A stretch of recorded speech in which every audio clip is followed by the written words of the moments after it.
Hello, my delicious co-creators. Lilou here on the Juicy Living Tour here in France, south of France in Marseille, because there is a big congress here happening. A lot of people are going to meet tomorrow and speak about the near-death experiences. I'm next to Dr. Raymond Moody that you probably most likely have recognized. Hello, Raymond. Hello, and it's good to see you again. Good to see you too. Not too jet-lagged? I'm jet-lagged, but I'm happy. So this is quite extraordinary. Another of those beautiful meetings here happening in south of France. Over 1,200 people are coming. Yeah, wonderful. Good. It's so delicious to see, first of all, to be sitting next to you, and you came all the way from the United States.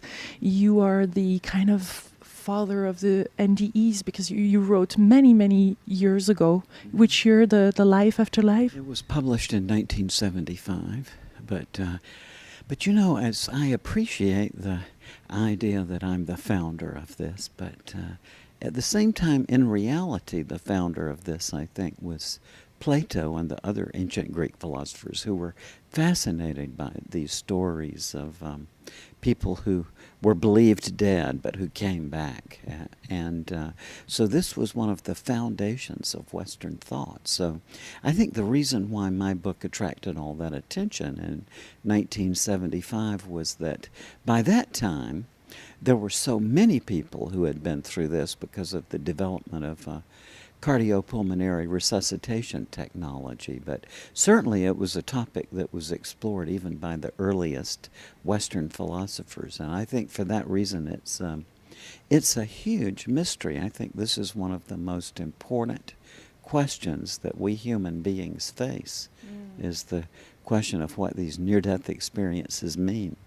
Do you feel closer right now to the answer on your side? It was interesting to actually see you interact with Dr. Abel Alexander that I just interviewed, because he's on the scientific perspective. You got the philosophic perspective. You're saying that's the real challenge here in our society, for these phenomena to be totally accepted as real? I think it is. It's to come up with a new set of concepts for explaining things that are beyond our current explanatory powers. But yeah, I had a long process of coming to terms with this, because I did not grow up in a religious family, and so the idea of an afterlife to me was not very rational, and so, as I said, I got interested in these experiences because of their connection to the ancient Greeks, and then realized pretty quickly that in 1965 that they happened to people today too. So since that time I've had the opportunity to talk with thousands of people from all over the world who've been through this. Yeah. So what do you think the main, not issue, but what is needed for society to really bring this? Well, I have the sense that things now are getting so complex with these experiences that, in a way, I think eventually we'll have to wake up to the fact that this is something that is real. It's only in recent years that I myself have come to terms with that, where I realize that this is something real. All of the explanations, for example, in terms of this being the hallucinatory byproduct of a cutoff of the oxygen flow to the brain, well, that's not at all plausible, because we know that the identical experience happens to people at the bedside of the dying who are not ill or injured, and yet they have these same things of leaving their body and accompanying their dying loved ones partway toward this light, or seeing the room filled with light, or perceiving the spirits of the dying person's relatives or friends coming as though to greet them. So what is it? What is it? And I think that's getting increasingly difficult to explain away. You interviewed Dr. Alexander, and in that case, I think no one who's wanting to face facts could look at his case and deny that by the current neurophysiological understanding of consciousness, he couldn't have been conscious, but he was. And so with these amazing cases that are coming to light with the greater medical technology, I think we're going to reach a point where people will have to sort of give up trying to think their way to some other explanation and just admit, as I have admitted to myself in the last 3 or 4 years, that this is apparently a temporary visit to another dimension of reality. So it took you that long? Huh? It did, because I think I am not religious in my temperament, and this was a hard thing for me to admit. My primary interests professionally are ancient Greek philosophy, logic, and the philosophy of language. But when my book on near-death experiences became popular, then that's what people want to hear from me or to talk about. But so you're kind of thrown in there. Yeah, and it was not necessarily what I would have wished for my career to turn out to be, and it's still. But things have happened. For example, I know of a man who had a very profound near-death experience some years ago when he was essentially killed in an automobile accident. I mean, medically it doesn't make any sense that this man lived. He lost both of his legs in this accident, and the injuries were so terrible that it's a miracle that he survived. And in this wreck, his wife was killed instantly, and one of his children. So he told me about this experience, and at my suggestion, he wrote it up. And so he wrote his book, and he sent me a copy of it, which was very good. And then a few days later, he called me and he said that in looking through his own book, he realized that he had mentioned the name of the trauma surgeon, who's a very eminent trauma surgeon, a very brilliant man. And he realized that he had mentioned the name of the doctor in the book, so he felt that it would be impolite for the doctor to suddenly pick up a book if he happened to see it in which he was mentioned. So just as a courtesy, he telephoned his doctor and invited him to lunch. And when he had not told the doctor before about his experience, but at the lunch he said, I wanted to tell you about this experience that I had, that I wrote about. And at that point he said the doctor became very solemn and serious and said, well, I haven't told anybody this, but that night that you came into the hospital, I knew you weren't going to die because the operating room opened into another dimension, and I talked to your wife who had been killed in the accident.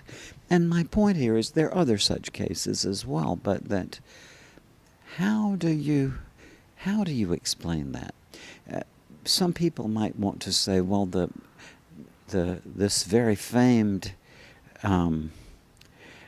trauma surgeon, who's incidentally has multiple degrees in other subjects, who's a very accomplished and brilliant man, suddenly had a hysterical episode or something? I don't think so. I mean, the point is... The mind always finds a reason to rationalize, and it feels like until there is a certain surrender and a willingness to listen, a willingness from the heart, from a higher intelligence, beyond, just listen.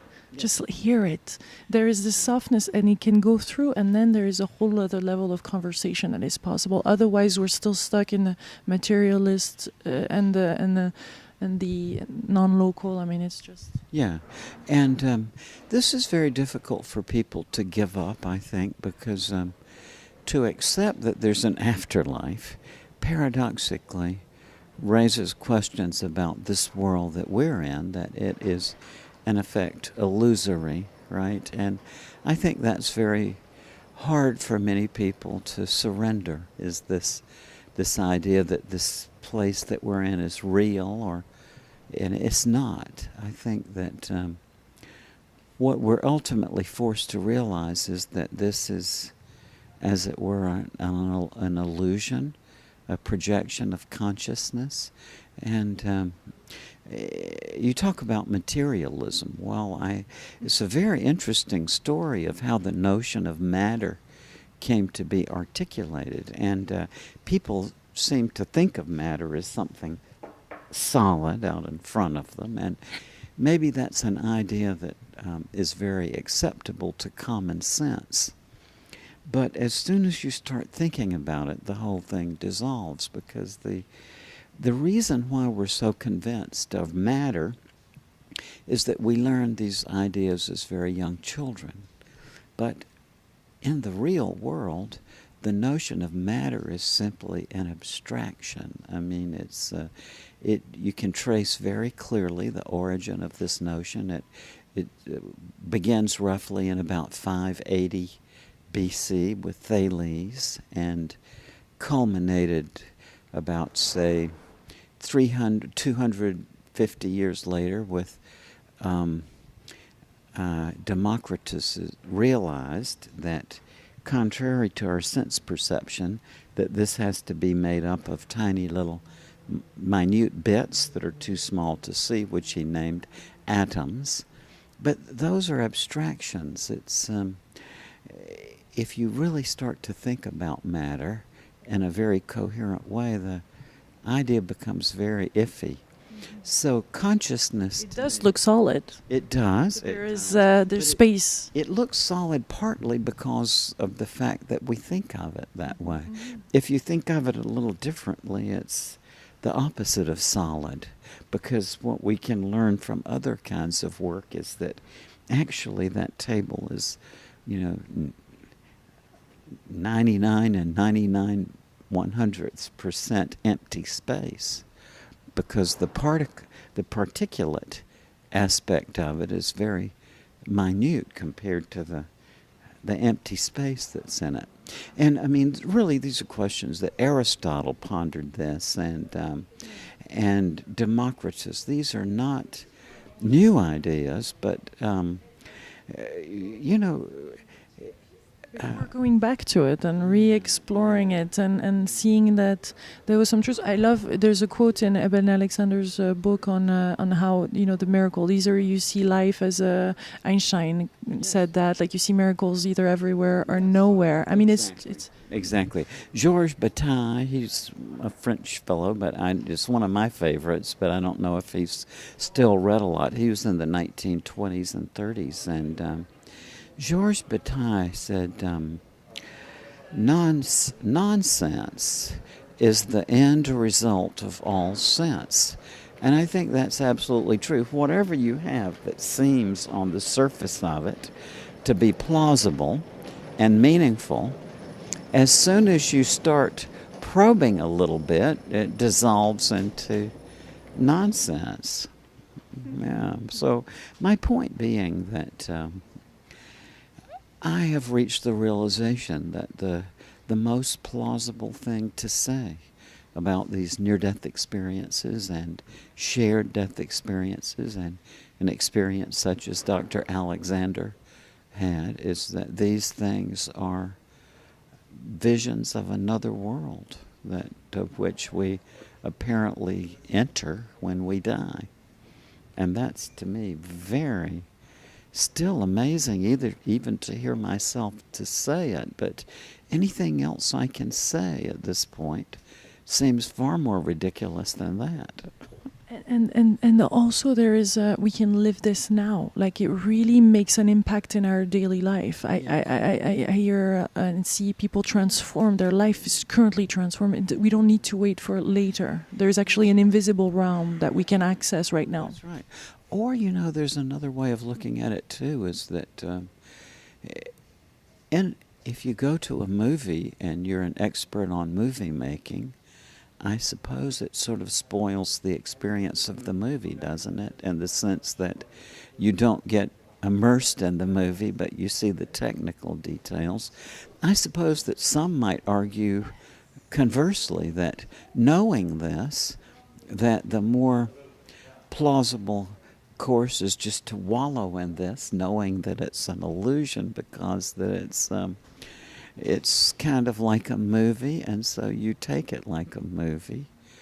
I mean, I'm not saying that's what I think, but I suppose some might think of it that way.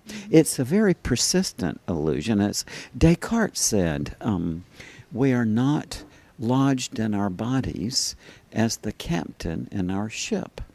And what he meant by that is that if the ship goes aground and hits the rocks, the captain in the cabin of his ship may be totally unharmed.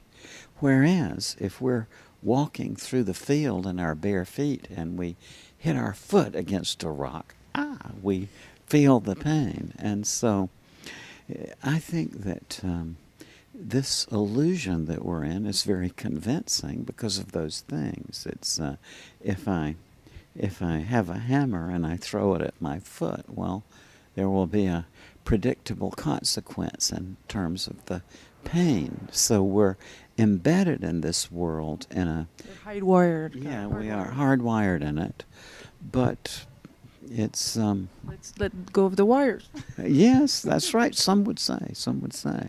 And, it has a built-in pain factor to it where you're forced to... I mean, I couldn't force myself to jump off a cliff, for example.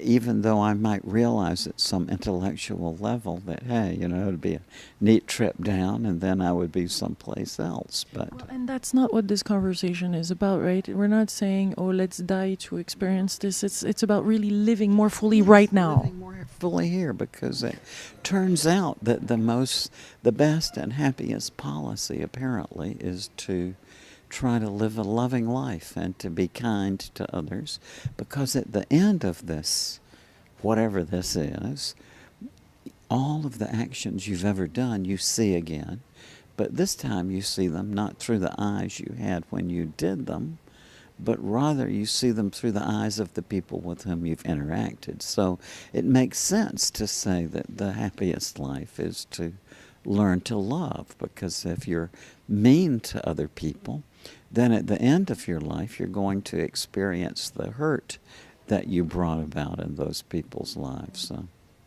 we could say that it's really the journey. The journey is to open up to love and our capacity to love and to share and to be there for one another.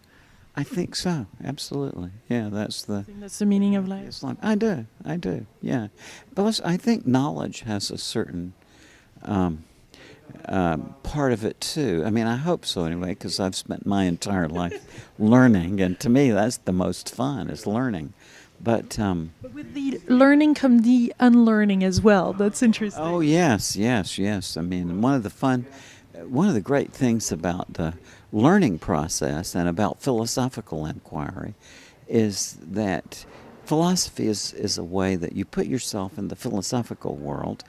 And a very nice outcome of that is that you quickly find out your own mistakes. And part of the learning experience is to learn your mistakes, because then you can get out of them. It's kind of, So paradoxically, when I write a piece of work and I put it out there, I've done it as carefully as I can. And I try to cover all the possibilities. But at the same time, if I put some work out there and my colleagues find holes or difficulties or mistakes in it, then I benefit too, because by discovering my mistakes, I learn more. So it's really, you can't lose when you put a book out, because if people find mistakes in it, then that helps you learn more. On the other hand, if they can't find any mistakes in it, that gives you more confidence that you're on the right track. Yeah. And that's what I love too. You kind of giving the baton to some other people for some new grounds of research, and instead of arguing or criticizing one person, maybe one could have the courage to step in this unknown territory and have the courage to be out there and do the work that we're doing as pioneers of bringing something out. That takes tremendous courage. So instead of the criticizing, why not this person could dig out and do the work that is needed then to go deeper even in the work if they see something? Yes, I love that aspect of scholarship too. And now I'm supervising a graduate student who's doing her doctoral dissertation on some ideas that I had about ways of interpreting the enigmatic language of the dying, because people in a terminal phase will say things that sound nonsensical.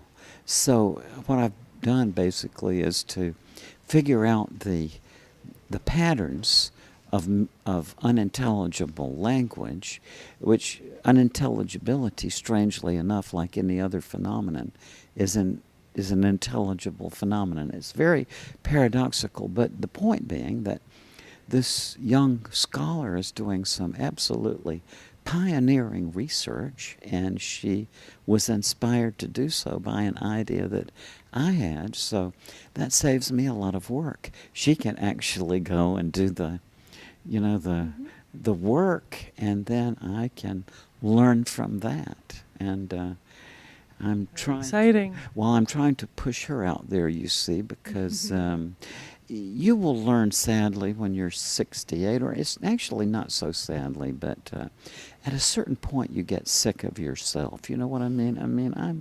I'm sick of Raymond Moody. To me, the joy of being 68 is to try as best you can to create a world in which the young people who are coming along can have a better time of it. So, well, you certainly did a good job with that. Now almost all of my focus is on my two kids. I have a 12 and a 14-year-old, and I have two wonderful grown sons, and they're on their own. They're doing great. I have a wonderful grandson, and he has his parents. But now I have these two little people, 12 and 14, who are depending on me. So, in the life that I have left, I would like to try to make things better for that younger generation coming up. Beautiful. Well, I wish you amazing adventures with them. And thank you for taking the time to do this. It was great to see you again. Thank you so much. Thank you, Raymond. Much, much love, my delicious co-creators. We send you many blessings from Marseille. It's also France. Bye.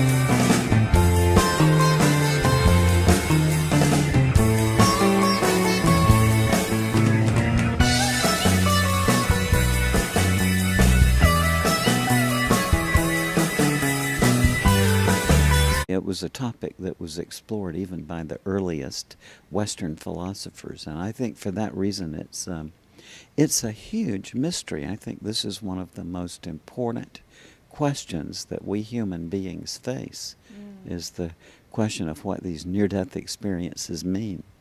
Do you feel closer right now to the answer on your side? It was interesting to actually see you interact with Dr. Alexander that I just interviewed, because he's on the scientific perspective. You got the philosophic perspective. You're saying that's the real challenge here in our society, for these phenomena to be totally accepted as real? I think it is. It's to come up with a new set of concepts for explaining things that are beyond our current explanatory powers. But I had a long process of coming to terms with this, because I did not grow up in a religious family, and so the idea of an afterlife to me was not very rational, and And so, as I said, I got interested in these experiences because of their connection to the ancient Greeks, and then realized pretty quickly that in 1965 that they happened to people today too. So since that time, I've had the opportunity to talk with thousands.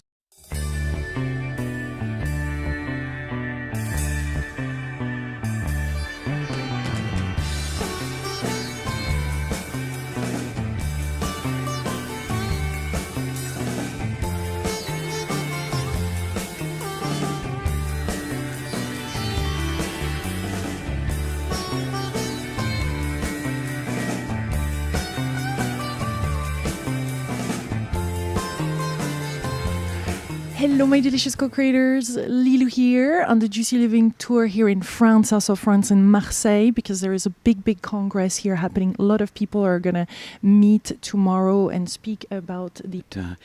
But you know, as I appreciate the idea that I'm the founder of this, but at the same time, in reality, the founder of this, I think, was Plato and the other ancient Greek philosophers who were fascinated by these stories of people who were believed dead but who came back. So this was one of the foundations of Western thought. So I think the reason why my book attracted all that attention in 1975 was that by that time there were so many people who had been through this because of the development of cardiopulmonary resuscitation technology, but certainly near-death experiences. I'm next to Dr. Raymond Moody that you probably most likely have recognized. Hello, Raymond. Hello, and it's good to see you again. Good to see you too. Not too jet-lagged. I'm jet-lagged, but I'm happy. So this is quite extraordinary. Another of those beautiful meetings here happening in south of France. Over 1,200 people are coming. Yeah, wonderful. Good. It's so delicious to see, first of all, to be sitting next to you, and you came all the way from the United States. You are the kind of father of the NDEs because you wrote many years ago. Which year, the Life After Life? It was published in 1975.